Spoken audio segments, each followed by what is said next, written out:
ku salaamaya akhyaarta tan keedka joogto halkii halka isugu tin munaasabadan salaanta islaamka assalaamu calaykum waraxmatullaahi wabarakaatuh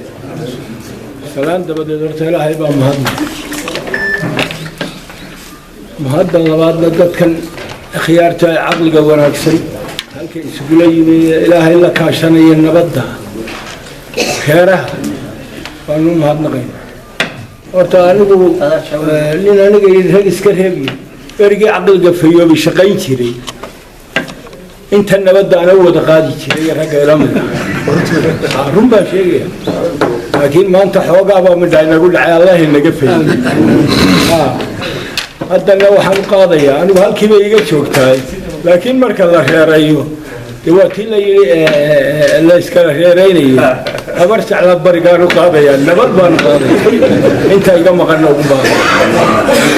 habar yoonistanaan ka bixi maayo wuxuu yidhi aabbaha iyo hooyada iyomaa la cadaaba afkan ka kala hayaa buu yidhi anigu sidii baan aan ugu baaqi jiray baan nabadda iyagana abtiyadayda ugu baaqaya nabadaan leeyahay allah idin garansiiyo nabadaynu wada waday intaas waa inta kale ilayahow meeshan waxay u baahan tahay ragga nagu soo kordhi jiray